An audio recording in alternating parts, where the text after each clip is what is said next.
Well, our next guest has hugely transformed the practices of modern American medicine. His Arizona Center for Integrative Medicine is the leading provider of integrative medicine education worldwide and has trained more than 400 fellows in the philosophy and practice of healing-oriented medicine. Love that. And he was also one of Time's 100 most influential people in the world. He's appeared on, let's see, there's just a whole list. You got the Today Show, Dr. Oz, and Oprah, more times than I can count, and has published 10 books over the past 30 years and has even dabbled in the business of beauty. His latest book is called Spontaneous Happiness, and it addresses what he calls the world's fastest growing epidemic, depression. Dr. Andrew Weil joins us this morning. Good morning to you. Good to see you. Good morning to you. Thank you so much for being here with us this morning. Quite a list of accolades, Doctor. I can hardly keep up. Difficult to keep up with everything you've done, but you've done such wonderful work. Why do you call depression an epidemic? I mean, how many people are affected? A huge number, and the World Health Organization predicts that this will be the most frequent diagnosis within a few years. At the moment, 1 in 10 Americans is taking a prescribed antidepressant medication. That includes many, many children. This is just a shocking statistic. Wow. Why do you think this is? Do you think it's the economy, the recession, what? Well, first of all, some of it is manufactured by the medical pharmaceutical complex, which has been very successful at convincing people that ordinary states of sadness are brain chemistry imbalances that need to be treated. I don't know what that percentage is. Maybe it's a third, maybe it's a quarter. If we take that out, we're still left with an awful lot of depression that needs to be explained.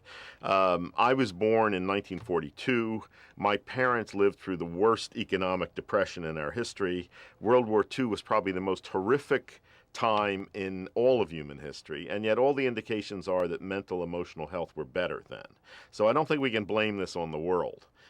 Something else is going on. I would say it's a mismatch between the life that our genes have prepared us for and actual life today. I think there are many things about modern living that undermine mental emotional health. So, you know, you have a lot of people who, when they are feeling, you know, that kind of unhappiness, they turn to medication. And I want to talk a little bit about Yes. the critical importance of exercise and prescription drugs and natural remedies for depression and anxiety. Yes. And I have to tell you, I do have a personal connection to this because I have a loved one who suffers from depression and takes prescription medication. Right. But the thing is, this person can't seem to get off. Even though they want to, they can't. But also exercises to help alleviate some of these symptoms. But I'm sure this is a story that you probably heard a lot, right? It is. And first of all, we have a growing body of evidence that these drugs are not that good. In most cases, they work no better than placebos. That's very disturbing information. We're getting more and more evidence of that sort, and they're not benign.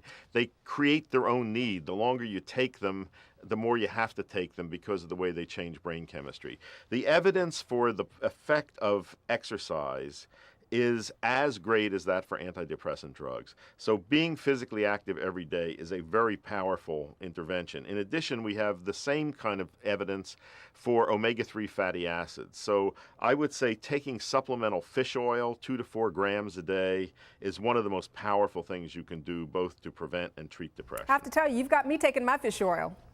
Good. And get your vitamin D levels checked, too, if you haven't done that. There's also a very strong correlation between vitamin D deficiency and depression, and it's another easy thing to remedy. Wonderful advice. And you know, it's interesting, when you talk about depression, you've been very candid in terms of admitting that you yourself have faced moderate depression, and most people would look at you, and especially today and everything that you've accomplished, and say, what does he have to be depressed about? But the truth is, depression can happen to anybody, anytime, any age. How did you overcome it? Absolutely. Well, you know, this was especially true for me in my 20s, 30s, and 40s. I rarely experience that today, and I think it's a result of the cumulative effect of lifestyle changes I made, not only the ones that I've mentioned, but practicing meditation. I think there's a great deal of evidence that learning to focus your attention in the present is a very good strategy. Another intervention that I will mention to you, and this is also a surprise in doing research for the book, we have a lot of scientific evidence for the power of gratitude to boost mood. And there's two aspects to this. One is feeling grateful and the other is expressing it.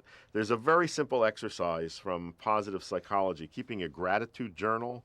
Get a little notebook, keep it by your bed. During the day, you make mental notes of things you have to be grateful for, and when you get into bed, just jot them down. Doing that for 1 week can boost mood for up to 6 months. Right, exactly. And you also talk about that pets can have a wonderful effect on depression and nature as well, right? Yes. In fact, I don't know whether you've heard the term nature deficit disorder. It's becoming more popular, and I think this is a very real phenomenon. One of the ways modern life has changed is that we've become very disconnected from nature. I think human beings have to have connection with nature, seeing natural sights, hearing natural sounds, breathing natural smells. Go to a park if you live in a city, bring some nature into your home. Very powerful. I live with dogs. I have for a long time. I have 2 Rhodesian Ridgebacks. I can't imagine life without them. And again, a great deal of scientific evidence for the power of companion animals to protect and boost mood. Oh, that's wonderful. So I wanted to ask you, what is spontaneous happiness? Because on the surface, it sounds like, oh, let me just snap my fingers and I'm happy. But it's obviously more than that, right? I think we can open ourselves to the possibility of happiness that comes from inside. I think many people imagine that happiness comes from outside. It's getting something you don't now have, whether that's a new job, a bigger house, a new car. I don't think that's where we should be looking for happiness.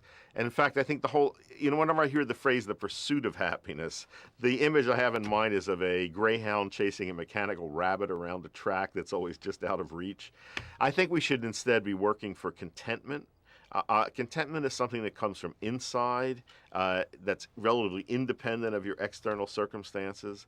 I think that's a good goal to be working for. And if we do all these things right, we can open ourselves to spontaneous happiness and be grateful for that when we feel it. It's one thing to say this, and I know from doing this show and talking to a lot of people, and you have people, Dr. Weil, who are so stuck in their ways that it's very difficult for them to change. What would be your advice to kind of take that first step towards making that change so that you can achieve some level of spontaneous happiness? In the book, Spontaneous Happiness, I have an 8-week program, and I've given little bits. You do this in small steps. The first week is looking at your physical health, making sure you don't have any physical problems that may be contributing to emotional unwellness. You begin doing some exercise. You work at taking your fish oil. You begin to tweak your diet. If you take this in small pieces and go at your own pace, I think by the time you complete the program, you'll see a big difference. I do think, and I've always said this, that beauty is really a reflection of health. And it is through physical beauty that animals advertise their genetic fitness for reproduction. So really, the root of beauty is health, and that attending to your health.